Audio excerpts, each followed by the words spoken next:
Assalamualaikum warahmatullahi wabarakatuh. Kami dari kelompok 1 yang beranggotakan Sholiwatul Imamah, Alvina Yuliana, Akmal Zakaria, dan juga Lutfi Wardani akan sedikit menjelaskan tentang Franz Brentano, Descriptive Psychology and Intentionality. Pada kali ini kita akan membahas Franz Brentano, yaitu tentang psikologi deskriptif dan intensionalitas. Franz Brentano merupakan seorang filsuf yang lahir pada tanggal 16 Januari 1838 di Mavenburg am Rhein, Jerman, dan wafat pada tanggal 17 Maret 1917. Ia adalah keturunan keluarga intelektual Jerman dan Italia yang sangat religius. Pada dasarnya, Franz Brentano menggunakan gagasan Aristotelian dan filsafat Thomistik. Ia juga menekankan pada upaya untuk menjabarkan ilmu pengetahuan tentang psikologi yang diposisikan sebagai pengembangan diri dari gagasan Aristoteles dalam karya De Amina.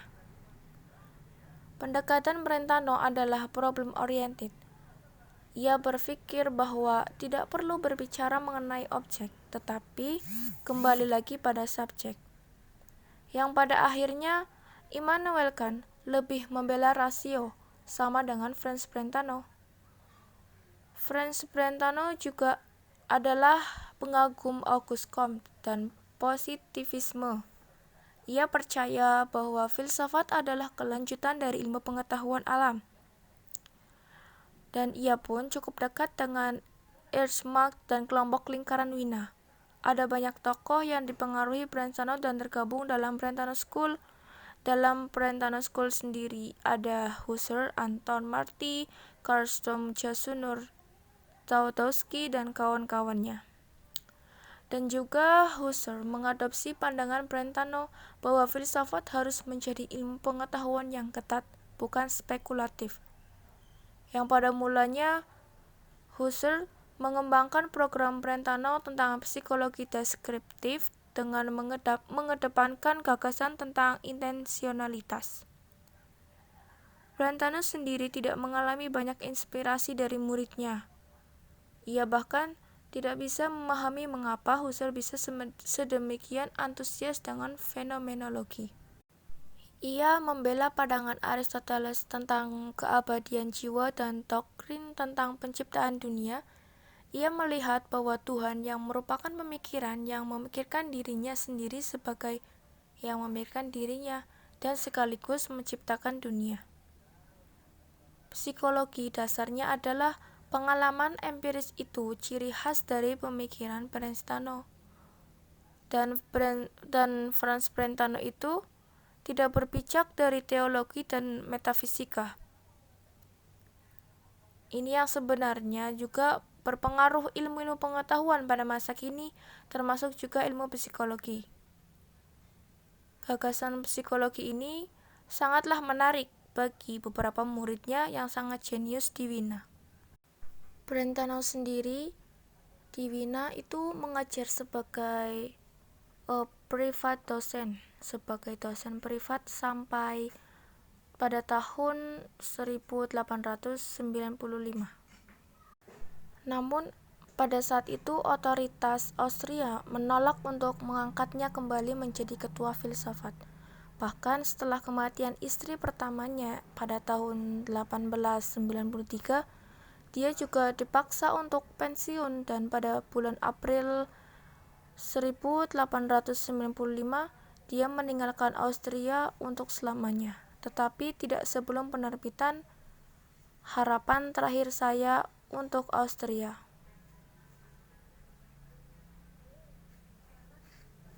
Katalog penghinaan yang diteritanya, termasuk cara rencananya untuk laboratorium psikologi, telah ditolak. Nah, setelah itu Brentano tinggal sebentar di Roma dan Palermo. Ia menetap di Florence, menjadi warga negara Italia pada tahun 1896, dan berhubungan dengan filsuf Italia termasuk Giovanni Failati di Sisilia dan Mario Puglisi di Palermo. Pada tahun 1897, ia menikah lagi dengan Emilia Ruprecht dan juga dia aktif menghadiri konferensi psikologi, termasuk Kongres Psikolog Internasional di Munich pada tahun 1896, di mana dia menyampaikan makalah yang tentang teori sensasi. Nah, dalam 10 tahun terakhirnya, Brentano menjadi buta, tetapi ia terus menulis mendikte sebagian besar karyanya. Karena dia tidak bisa membaca karyanya, banyak dari manuskripnya mengulang draft sebelumnya. Seperti Husserl melakukan banyak korespondensi di mana dia menguraikan secara rinci tentang doktrinnya. Dia juga meninggalkan sejumlah besar manuskrip yang belum diterbitkan, termasuk ceramah tentang sejarah filsafat. Banyak dari karyanya juga diedit oleh murid-muridnya yang terkadang dengan penulisan ulang yang cukup banyak. Ia mempercayakan penerbitan manuskripnya kepada dua muridnya yaitu Albert Castile dan Oscar Krauss, yang keduanya juga pernah menjadi murid Marti. Dengan dukungan Masaryk, Krauss mendirikan Brentano Archive di Praha. Tetapi ketika Cekoslowakia diserang pada tahun 1938, arsip tersebut rusak dan Nachlass dibawa ke luar negeri oleh George Katkoff pertama ke Oxford. Sekarang disimpan di perpustakaan Houghton, Universitas Harvard, dan juga arsip di Würzburg dan Graz. Pemahaman Brentano tentang filsafat sebagai ilmu yang teliti sebagian dijelaskan oleh pandangannya tentang siklus kemajuan filsafat. Sejak hari-hari pertamanya di Würzburg, Brentano mengumumkan teori bahwa filsafat berkembang dalam 4 fase, termasuk fase kelimpahan yang bergantian dan berbagai tahap penurunan. Brentano mendiagnosis usianya sendiri sebagai periode kemunduran, dan karenanya dia menganjurkan pembaruan filsafat sebagai sains yang ketat.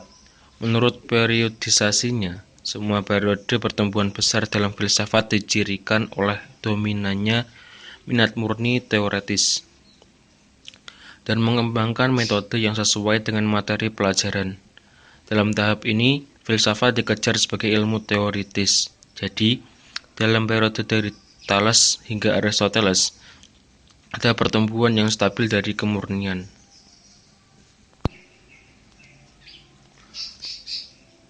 Pasca runtuhnya idealisme spekulatif Jerman, Brentano ingin membangkitkan kembali sikap teoretis filsafat ilmiah yang terkait dengan fase pertama.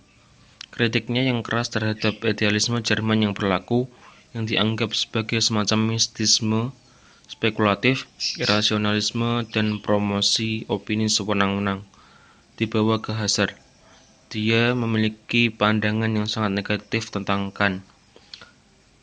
Berbeda dengan analisis psikologi halus Hume, Brentano menyatakan bahwa Kant hanya memiliki kapasitas sederhana untuk observasi psikologis dan bahkan memproklamirkan bahwa pandangan negatif Brentano tentang Kant digaungkan oleh Husserl awal. Misalnya dalam kursus kuliah pertamanya tahun 1887 sampai 1888 tentang epistemologi de metafisika, di mana dia berbicara tentang filsafat semu mistik yang pada awalnya menarik dirinya ke Kant. Bertahun-tahun kemudian Husserl mampu membebaskan dirinya dari Brentano untuk menghargai filosofi transcendental Kant. Brentano telah mengusulkan untuk merekonstruksi filsafat atas dasar psikologi, dan dengan kuat berpendapat bahwa sifat tindakan psikis telah disalahpahami oleh banyak filsafat kontemporer. Baginya, domain fenomena psikis memiliki keberadaan aktual, sedangkan dunia fisik murni hanya memiliki keberadaan yang fenomenal. Seperti yang telah kita lihat, Brentano mengembangkan selera akan deskripsi metafisik dalam studi awalnya tentang Aristoteles. Selama hidupnya, konsepsi metafisika mulai berubah, dan khususnya dia memikirkan kembali hubungan antara kecelakaan dan substansi sedemikian rupa, sehingga dia membalikan prioritas dan berpendapat bahwa persatuan kebetulan antara subjek dan kecelakaan adalah eksistensi utama.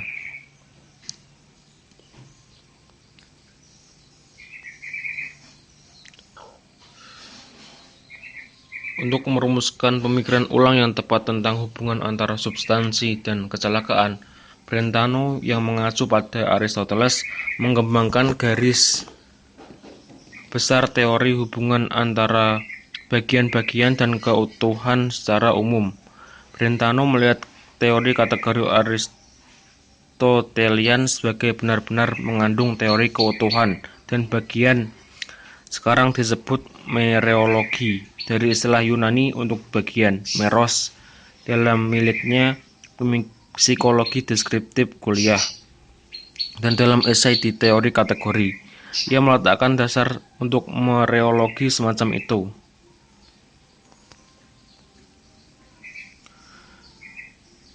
Psikologi deskriptif, Brentano mengembangkan perbedaan penting yang akan menjadi sangat signifikan bagi hasil antara bagian dependent dan independent atau terpisah. Ketika Husserl menghadiri ceramah Brentano pada tahun 1884 sampai 1885, dia berkata bahwa dia secara khusus tertarik pada ceramah Brentano tentang logika. Memang, meskipun Husserl menolak penilaian anti-Aristoteles Brentano, dia sendiri melihatnya investigasi logis sebagai sebagian upaya untuk menghormati wawasan logis Brentano.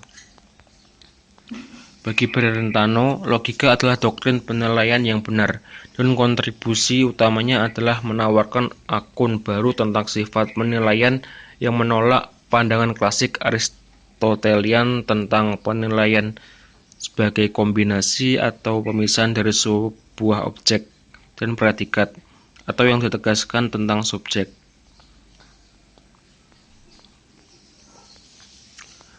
Sementara Brentano mengatur si perbedaan tradisional antara kualitas dari penilaian dan masalah, dia tidak menerima penjelasan tradisional tentang sifat konten preposisional atau konten penilaian.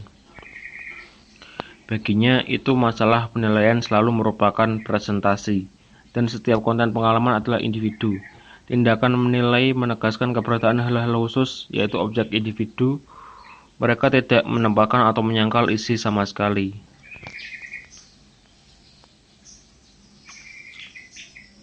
Brentano berpendapat melawan Kant bahwa psikologi dapat ditetapkan sebagai ilmu yang ketat, yang fungsinya untuk mengidentifikasi dan mengklasifikasikan dalam urutan yang benar tindakan mental dan bagian esensial mereka.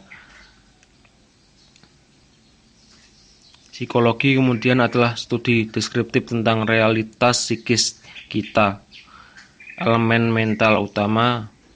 Brentano membandingkan taksonomi mental yang dihasilkan dengan identifikasi alfabet, dan melihat psikologi sebagai dasar yang mungkin untuk mewujudkan impian Leibniz tentang sebuah karakteristika universalis.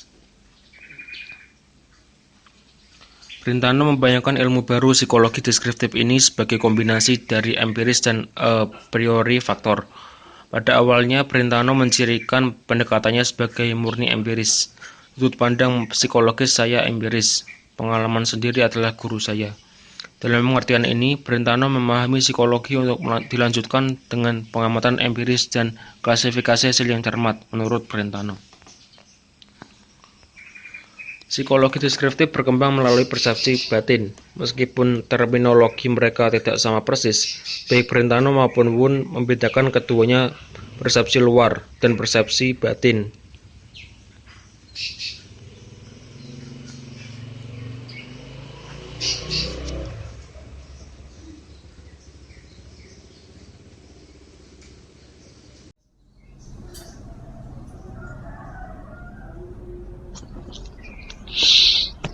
Psikologi deskriptif dapat mengklaim validitas universal hanya jika pemahaman tentang psikis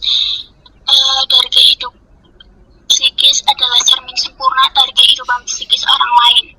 Ini muncul sebagai masalah sentral dalam analisis Husserl tentang intersubjektivitas dan empati. Husserl melihat kesatuan kehidupan psikis sebagai sesuatu yang tidak diperlakukan dengan baik di Brentano. Pada contoh pertama, mempelajari apa yang diberikan dalam refleksi langsung pada tindakan sadar diri kita.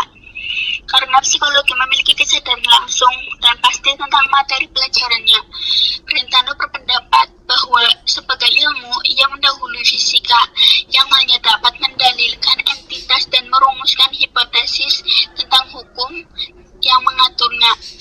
Bagi Brentano, objek yang dipelajari oleh fisika berada di luar kesadaran dan karenanya tidak dikenal di dalam dirinya.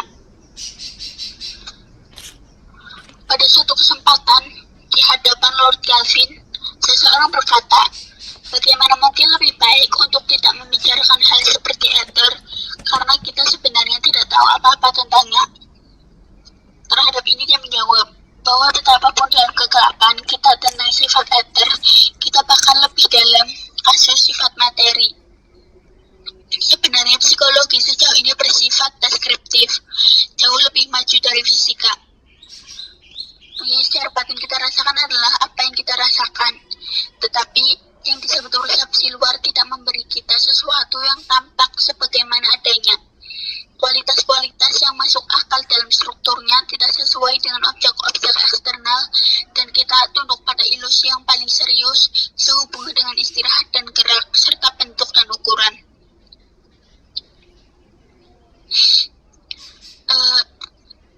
Persepsi batin sebagai kesadaran tambahan. Konsepsi Brentano tentang persepsi batin sangat berpengaruh di antara anggota sekolahnya dan dipertahankan oleh Alois Hofler dan lainnya. Tetapi jelas memiliki kekurangan yang dalam. Banyak di antaranya yang kemudian akan dikatalogkan oleh Husserl di investigasi logis. Dalam arti tertentu, Brentano mengawinkan kisah Aristotelian dengan pandangan Cartesian Leibnizian. Persepsi batin adalah apodiktik, diberikan dengan bukti diri tertentu.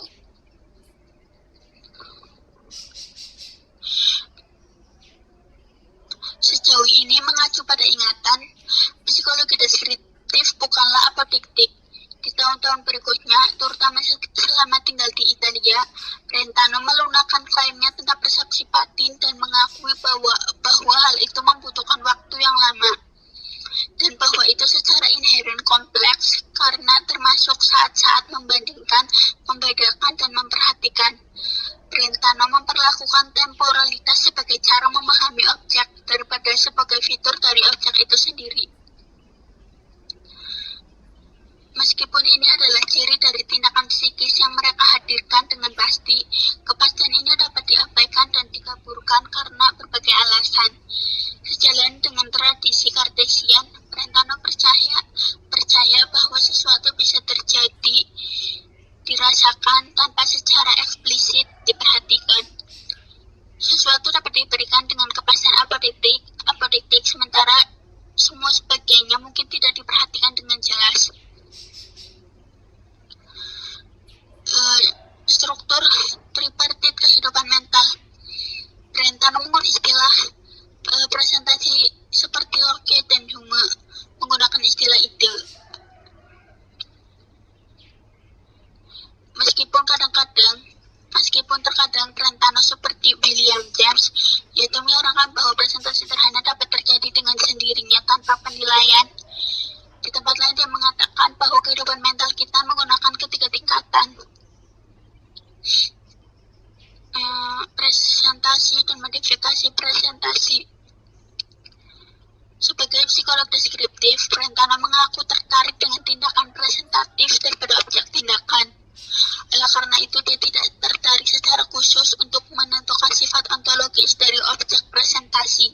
Sebaliknya, dia tertarik pada tindakan penyajian sebagai dasar dari domain psikis itu sendiri. Asumsi Brentano tentang peran fundamental dari presentasi dalam kehidupan ke ceritanya tentang hubungannya yang disengaja.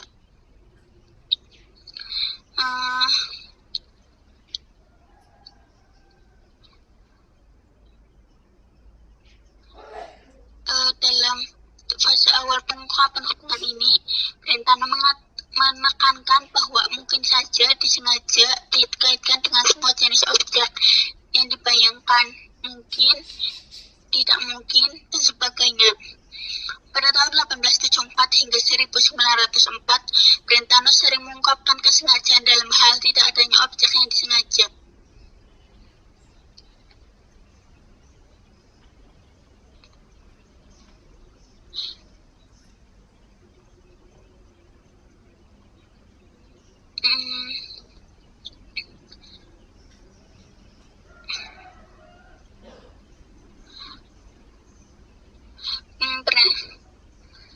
Di luar sebagai pengikut Descartes dan Aristoteles, Brentano percaya ada sesuatu dalam pikiran ketika ia berpikir, dan lebih jauh apa yang dipikirkan oleh pikiran mungkin atau tidak mungkin ada keberadaan aktual di luar pikiran. Mungkin ini entitas nyata atau sesuatu yang tidak nyata.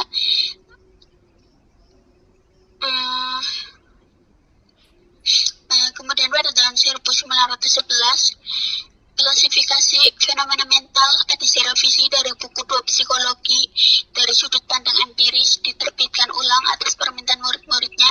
Brentano mengakui penggunaan frasa tidak ada yang disengaja. Dia mengatakan dia bahkan mempertimbangkan untuk mengganti istilah disengaja dengan istilah skolastik lain tujuan, tetapi ini akan menimbulkan lebih banyak kesalahpahaman oleh mereka yang tidak menghargai arti skolastik dari esse objectivum.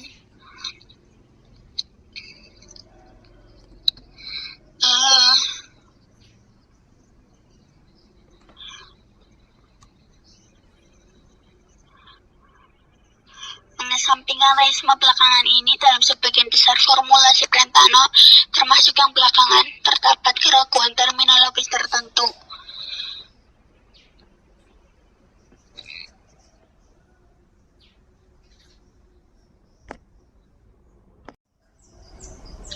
Perbedaan antara fenomena fisik dan psikis. Dalam upaya untuk membedakan fenomena psikis dan fenomena fisik, Brentano menggunakan kriteria yang mungkin jadi menurut kriteria klasik yang diajukan oleh Descartes, Spinoza, dan bahkan oleh Kant. Perpanjangan dan lokasi spasial menjadikan fisik, sedangkan mental dianggap tidak diperluas. Brentano tidak menganggap kriteria ini memuaskan, seperti yang tampaknya dimiliki oleh beberapa fenomena mental ekstensi. Misalnya, satu menemukan kemarahan di singa, menyebalkan di kakiku, dan sebagainya. Demikian pula beberapa fenomena fisik muncul tanpa perluasan, misalnya mendengar suara bising, mengalami penciuman. Kriteria lain yang dipertimbangkan Brentano adalah klaim bahwa fenomena mental memiliki serial dan bukan presentasi simultan. Tetapi menurut Brentano, beberapa fenomena mental bisa muncul secara bersamaan. Kriteria lain agak mendekati kebenaran, misalnya klaim bahwa fenomena fisik adalah milik luar sebagai lawan dari persepsi batin, atau bahwa fenomena mental dicirikan oleh suatu kesatuan yang khusus, dan seterusnya. Kemudian Brentano juga berbicara tentang objek fisik yang disebut realia sebagai posisi ilmu pengetahuan empiris, hal-hal yang diperluas secara spasial di luar sana sebagai objek ilmu pengetahuan. Dia ragu-ragu antara merujuk pada kualitas-kualitas indera, rasa, warna, sensasi sentuhan, dan objek eksternal, misalnya rujukannya pada landscape sebagai fisik fenomena. Dalam daftar isi psikologi, Brentano membuat klaim bahwa fenomena fisik hanya dapat ada secara fenomenal. Dia tampaknya mengartikan bahwa bukti kami untuk keberadaan objek ekstra mental atau ekstra perseptual adalah pada contoh pertama kemunculannya dalam persepsi. Kita tidak selalu dapat menyimpulkan langsung dari pengalaman persepsi kita tentang apa yang ada di baliknya, meskipun Brentano juga menolak fenomenalisme, perkelahian, dan hubungan. Kemudian perbedaan Brentano antara fenomena fisik dan psikis kemudian diarahkan untuk membedakan apa yang diberikan dalam persepsi luar dari apa yang diberikan dalam persepsi batin, karena fenomena fisik dalam pengertian sempit hanya terjadi sebagai komponen bagian yang bergantung dari tindakan psikis. Brentano dapat mengatakan bahwa secara tegas semua fenomena harus disebut batin, dan sekali lagi segala sesuatu yang psikis berada di bawah batin. Kemudian lanjut di bagian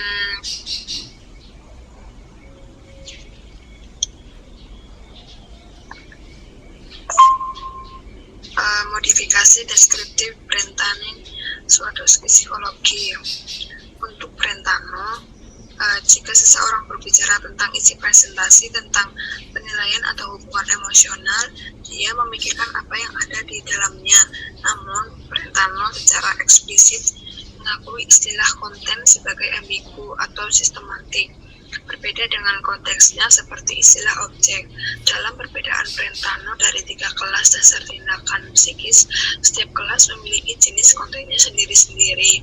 Brentano dengan demikian membedakan antara konten presentasi atau termasuk konten persepsi, konten yang dapat dinilai atau konten penilaian, dan konten emosional. Kemudian bagi Swarovski, objek belum tentu merupakan sesuatu yang aktual, ada, dan eksternal. Dia memisahkan objektivitas yang disengaja yang dimiliki oleh setiap tindakan yang disengaja dari kebenaran objek dalam kenyataan. Jadi bagi Swarovski dan Meinong, lingkaran persegi bisa menjadi objek representasi yang asli, artinya itu memiliki makna yang asli atau scene yang dapat diberikan dalam suatu presentasi, meskipun maknanya mengandung sifat-sifat yang kontradiktif. Kemudian, bagi Husserl, tindakan psikis yang sebenarnya adalah peristiwa di alam, tunduk pada hukum psikofisik. Isinya juga asli meskipun bergantung bagian dari tindakan. Artinya, ia tidak dapat bertahan hidup sendiri selain dari tindakan. Ia berenang dalam tindakan sebagaimana adanya. Bagian dan momen tindakan dapat diidentifikasi dan dipelajari oleh psikologi, meskipun isinya tidak segera dipahami seperti yang diberikan Swarovski dalam tindakan itu sendiri, tetapi bagi Husserl dicapai hanya dengan refleksi khusus atas tindakan tersebut. Dalam ulasannya tentang Swarovski, Husserl menjanjikan perbedaan lebih lanjut dalam tadi masa depan yang ternyata adalah investigasi logis. Pada saat Ide 1, Husserl meskipun masih memuji Swarovski, sekarang menganggap perbedaan konten atau objek telah menjadi slogan lelah yang gagal untuk menjelaskan, karena tidak didasarkan pada penjelasan fenomenologis yang tepat dari tindakan tersebut, seperti kehendak Husserl memberikan konsepnya tentang noesis dan noma. Dalam ulasan ini, Husserl membedakan psikologis atau apa yang dia disebut sebagai nyata konten dari konten ideal, inhalasi atau idealis gehalt, atau makna konten Bedeutung-Inhalt. Pada akun ini, psikologis isi adalah individu, sepotong aliran kesadaran hidup yang dibatasi secara temporer. Tetapi isi makna sama sekali tidak nyata. Dalam pengertian itu, makna dibagikan dapat diakses oleh banyak orang. Makna tidak dapat menjadi komponen nyata dari tindakan tersebut. Brentano dan Husserl. Fenomenologi Husserl berawal dari proyek tertentu yang menggambarkan tindakan mental dan bagian-bagiannya yang diprakarsai oleh Brentano. Psikologis deskriptif. Kemudian catatan Brentano tentang tindakan mental menekankan struktur yang disengaja di mana tindakan berada dalam hubungan yang disengaja dengan objeknya. Upaya Brentano sebelumnya untuk menentukan sifat hubungan yang disengaja dan objek yang disengaja memicu banyak diskusi di antara murid-muridnya. Kemudian Swardowski, Hofler, dan Meinong semuanya melihat kebutuhan untuk membedakan antara konten psikologi dari tindakan mental sebagai proses mental yang sebenarnya dan beberapa jenis konten makna ideal yang dapat dipahami oleh tindakan yang berbeda. Dalam mencoba untuk menentukan sifat dari makna ideal ini, Swardowski dan Husserl beralih ke logika Bolzano dan tradisi Lotze dan lainnya. Dengan melakukan itu, Husserl dituntun pada kritik terhadap psikologi, dan kritik ini mengarah pada pendirian fenomenologi sebagai ilmu yang terpisah dari psikologi dan logika. Mungkin hanya itu yang dapat kami sampaikan. Kurang lebihnya kami mohon maaf. Assalamualaikum warahmatullahi wabarakatuh.